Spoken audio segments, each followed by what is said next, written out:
Hi everybody, welcome back. In this lesson, we're going to talk about Git for Python beginners. Git is absolutely essential for any developer. So you can secure your code, track any changes made to your code, provide version control, collaborate with others, create branches for new features without affecting the main code, and many more advanced features.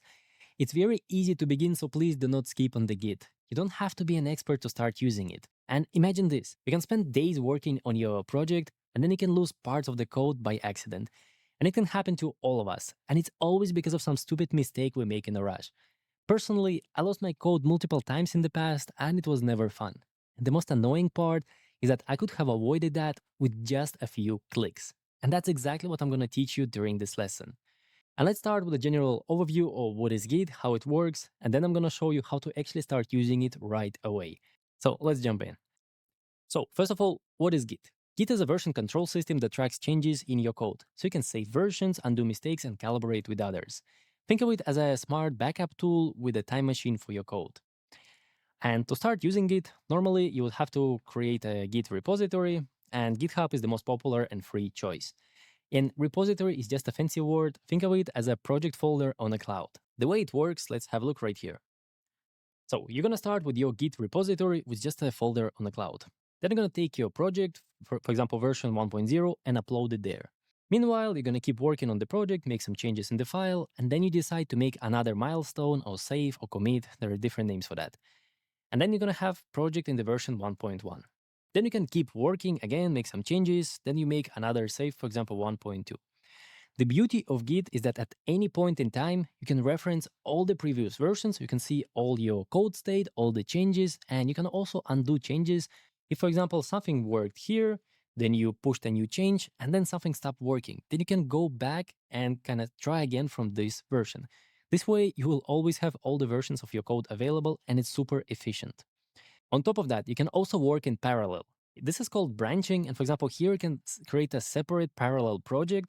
So your project is going to exist at two stages at the same time. Think of it this way. On your computer, you have a folder with your project. You just Control C, Control V, and now you have the same project two times. This is what's happening here with the branches. And then on this branch, for example, you can make one change, and on this branch, you can create another change. And then later, you can bring this second parallel project into the main code and overwrite existing code. This is extremely useful for collaborating with others, so each person works on their own branch, and when their work is done, they're going to merge it into the kind of main branch. And also, it's very useful for working on new features. For example, you could start using branching like this. So you create your repository, then you upload your main project for the first time, and you keep working. At first, for example, you work on file 1 and so on. But also you decide that, you know what, I want to start working on a new feature. And I'm going to start working here in parallel. So this is one state of the project. This is another state of the project until it merges back. And also we can have multiple branches at the same time. So let's imagine that our main branch is a website running on a server. This is kind of what people see when they go to your URL. Then right here is a working website, you published it. Then you decide that you're going to work on some kind of maybe AI feature like AI chatbot. And you don't want to affect your main branch, so you're going to kind of branch out and work here independent of your main website. And when it's ready, you're going to bring it into the main code, and only from that point forward, it's going to be visible to all your website viewer. Also, at some point here, you decided to work on another feature, for example, advanced search or something, or maybe a blog feature. And in this case, you just work for one file, and then you bring it here into the main, and only here is going to be the main code base of your website. All right, but now you might be thinking, okay, it sounds wonderful, probably I should start using Git, but how to use Git? And mainly there are three ways to start using Git. And first of all, you can start using Git in the terminal. This is the most common way, the most advanced way, and this is what majority of YouTube tutorials cover. But also, this is the least preferred way for the beginners, because honestly, it looks scary to start using the command prompt. For example, let's go to documents. You can see we can create Git here for this folder. Then you can check Git status. There are a lot of these commands. Everything happens inside of this kind of terminal in the text format. It's unfamiliar for most of you. You can write Git, you can see all of these commands. You need to figure out what command does, how to use it, and so on. And it might be overwhelming, I get it. This is why it's least preferred way for beginners, and this is why many people prefer to avoid Git altogether. We're not going to look at that. Second way, it can be integrated in the IDEs, like PyCharm, VS Code, and all the popular ones. For example, if I'm going to open PyCharm of one of my projects, And in PyCharm, here is the button for the Git. I'm going to click on that one, and it's going to open this menu where I can see all the Gits that happened. You can see here's the sort of branching. There are multiple branches I created. I'm going to click on any. I'm going to get additional description. Here are the files that change. Here's the description I did. And I can go in and have a look what happened before, what happened after, and all of these things. To be honest, it's a little better looking than Terminal, but it's still a little bit confusing for beginners. And to be honest, I haven't really used it inside of IDEs because I don't like it. I mainly use it inside the Terminal or the next version, UI application. This is the most beginner friendly. You literally need 5 minutes and you're an expert on how to use it. And here's how it looks. During this lesson, we're going to use GitHub Desktop. And actually, let me quickly open it so we can see an example right away. In here, this is just a UI interface for the Git. So you're going to have a little bit more limited functionality, that's going to be more than enough for all the beginners. You can see it's very easy to use. That's exactly what we're going to do during this lesson from start. And I think we're going to try to reproduce something like this, maybe simpler, but we're going to see how it goes. But first of all, we need to create you a GitHub account. Just open your browser and go to github.com. In here, you can create your account. So you're going to write your domain name here, sign up for GitHub, and then you can see you're going to fill out and you're going to create an account. And don't worry, it's absolutely free to use. Then once you're going to have it, the next thing you need to go to GitHub desktop website. That's what we're interested in. I'm going to open it. Experience Git without the struggle. That's exactly what we want to do. Now, just find a download button somewhere, just click on it and download the installer as usual. Now, once it's downloaded, just double click and install it as usual. In my case, I already have it, so I don't need to install it. Once you're going to install GitHub Desktop, you can run it and log in to your GitHub account. And as you can see, I already logged in and I even have multiple projects here, but in your case, you should see welcome screen instead. And there are going to be a few options, but if you already have some projects, you can click right here. Then there is add button, and inside you're going to see the same buttons: clone repository, create new repository, and add existing repository. Normally, you'd start with an empty repository, and then you're going to put your pyRevit project there, upload it, and kind of keep working. However, there is a better way. Since we all already have pyRevit extension, click on add existing repository. That's not exactly how it's supposed to work, but that's going to be great anyway. Now here we need to find the path. Now let's go and find our extension. In my case, it's right here. And also a quick tip, go inside and check if you have this .idea folder and delete it if you do. This folder comes from PyCharm. When you open your folder as a project, it just creates some settings. It's irrelevant. You don't need it, trust me. Now, so we have the path. I'm going to copy that. Let's go back to GitHub Desktop, choose, enter it here, enter. Now it's right here. Let's select it and select folder. Now I'm going to add repository, and here is the thing. The directory does not appear to be Git repository. As I said, that's not exactly how you're supposed to use it. However, there's an option, create repository instead. That's exactly what we want to do. Click on that one. Now we're creating repository right with our pyRevit extension. Now for the name, for now, you can just keep it pyRevit hacker extension because that's the folder. We're going to change it later. Git ignore, you don't need it for now. In license, you can select the MIT license, that's the most common one. You can ask ChatGPT for the difference. Honestly, I have no idea, there are too many of them. Description, it's optional, it's going to be in README file, it's not necessary here. That's okay, we can click on create repository. And again, you can always move it, it's not an issue. Now we created our repository, we can see right here, current repository, pyRevit hacker.extension. In your case, it's going to be your name. Now I'm going to explain the UI in a second. For now, you can see there are blue button right here, publish repository, meaning publish to the GitHub. There's also a button right here, the same button. Click on any of them, that's okay. And here, when you publish, you will have an option to choose the name, which is going to be on the GitHub. I like to have it without that extension, so pyRevit hacker is fine. And decide if it's private or not. It's okay to keep it public, but if you want to keep it private, that's also fine. Click on publish repository. It's going to take a few seconds to upload it. You can see the icon right here. And now it's on GitHub. So let's go and verify it. I'm going to go to github.com, log in into your account. Then somewhere here, you can either click, I think here, projects, or you can also click here and profile. And when you scroll down, you're going to see your activity. And you can see right now, I created Eric Fritz pyRevit hacker new repository. This is great. I can click on it. And here it is online on the GitHub. You can already see all the files inside. There is our tab, library, hooks. It also created 2 files. That's fine. Normally here you would see a description of the project, and it's just a README markdown file. Honestly, if you're interested in doing so, which I don't think you really need, you can go in the search and write there readme awesome, readme example. I think readme awesome is great. You're gonna find repositories with hundreds of examples, and you can just steal the code and adjust it to your own needs. It's markdown syntax, it's very simple, but we're not gonna do that, it's not important. Now, our project is on the GitHub, we have our first commit. So far, great. Now, let's go into Revit and make some changes. So let's alt-click, for example, here, and it's relevant what we do, but it's a good idea, let's copy-paste it. So this is our new tool. Then let's select something and delete it. For example, button number 2. And let's go and modify something.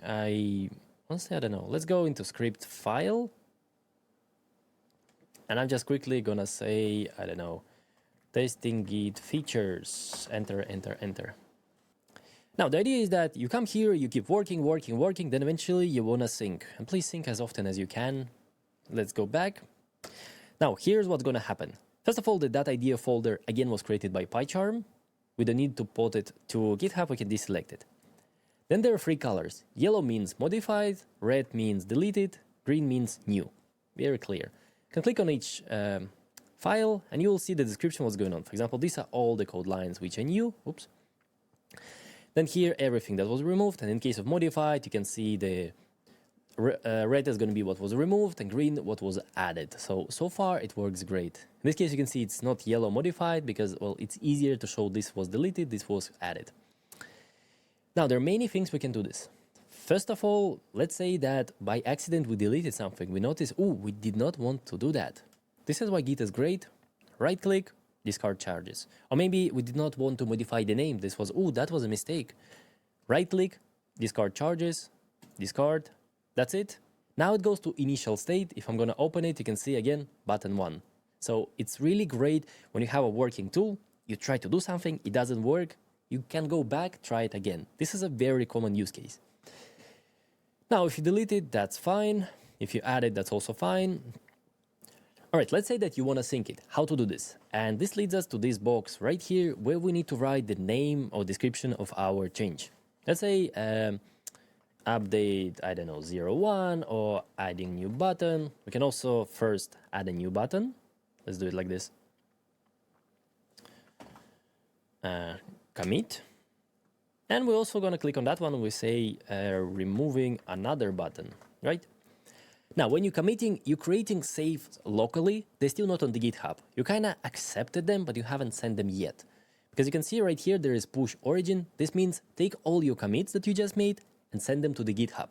So click on that one. And once you're going to do that, it's going to send all the files, check if there's anything new. Now, when I'm going to go to GitHub, I can update it. And look at that. Right here, I have 3 commits. I can also see there's removing another button. If I can kind of go inside the folder, go inside dev panel.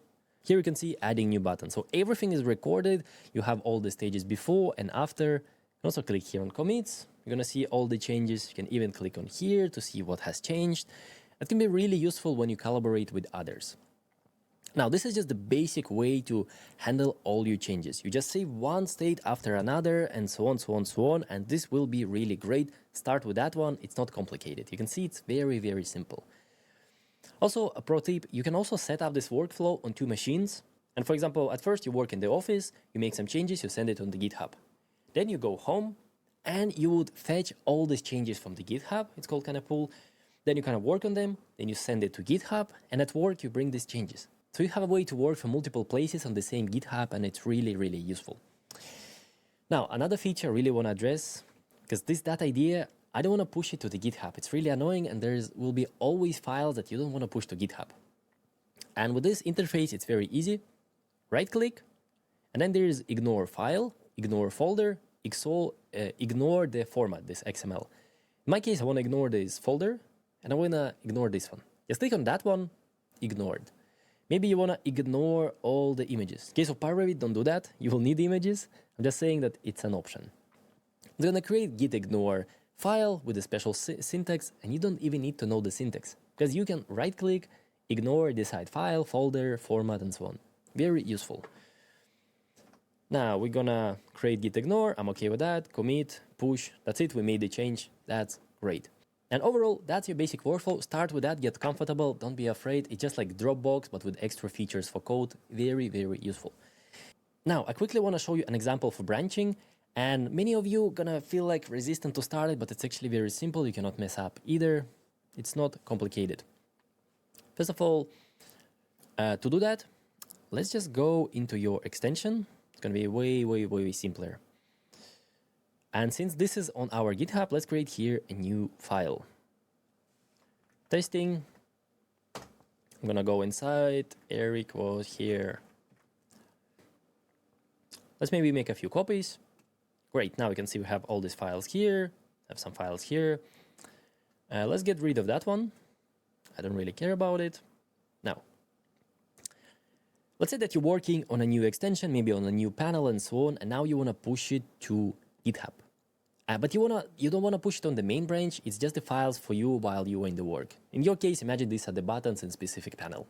You would come here on the branching, and you would just create a new branch. I like to call it development, like dev, but you can call it work in progress, whatever. You can also call it Eric if you have multiple like users, Eric, Josh, Peter, whatever. But in my case, let's call it dev and create a branch. Now, it asks you about these changes right here. Do you want to keep them on the main, or do you want to bring them to the dev? And the difference is, if they come to dev, they're going to live on dev until you merge it back. If you merge it back, you don't have to. But in my case, I want to bring it to the dev. This is not something for the main. Let's switch branches. Now I have two branches. And currently, I'm in the dev branch. I'm just going to publish it, right? I'm going to send all this file, adding dev files. Let's just publish it. Now the branch is published. Now I can add the files. So commit, push. Now here is where it gets interesting. Let's go back in our GitHub. And here's the thing. I'm on my main branch. You can see there are no these files I just added. Interesting. But if I'm going to switch to dev, you'll notice that they will appear. So I have two parallel states. They are at the moment unrelated, but I can always merge them back together. This is why it's so powerful. So you can work on the dev branch. You can create your button number 1, maybe button number 2, and keep working. Then button number 1 is ready. You can push it into the main branch while kind of continuing the dev branch going independent. Just kind of bring only the finished tools into your main branch while the dev is a separate. This is one of the use cases for the pyRevit, but I'm not going to go too deep right now. I don't want to confuse you. I just want to let you know that there is this option. This is how it works. And another important aspect is that on your machine, let me just put it here on the side. Just look at these files. Right now, I'm in the dev branch, but if I'm going to go to the main branch, they disappear. Same thing happens both in your local machine and on the GitHub. So this folder exists in two states. That's like this Schrodinger's cat, right? Is it dead or alive? And you can create many states. And when you change, it very quickly will bring it back. When you go here, it will quickly remove it. Now we have two states, and just use one main as the main one everybody uses with finished tools, and one for development, either just for you or for every colleague you have. That's it about Git and how to set up your backup system for pyRevit. And please, please, please do not ignore it. Honestly, I ignored it for way too long. I lost too many files, and it was not fun. Just follow along. It's not hard to set up. It takes maybe half an hour to figure it out. And maybe one day you're going to feel a little bit resistant, but you're going to get comfortable, and it's going to save you so much hassle and work and like troubles. Trust me. Please follow this tutorial. Just set up the basic one where you just send version 1, version 2, 3, 4, 5, and just use it until you're more comfortable for more features or when you need them. Honestly, for I think like 2 years, I used just the kind of version 1, 2, 3, and it worked just fine. Okay, enough rambling. So this was a great tutorial. I hope you're going to follow along. I hope it's going to help you. And now I'm going to wait you in the next lesson. We're going to cover something else. So see you soon.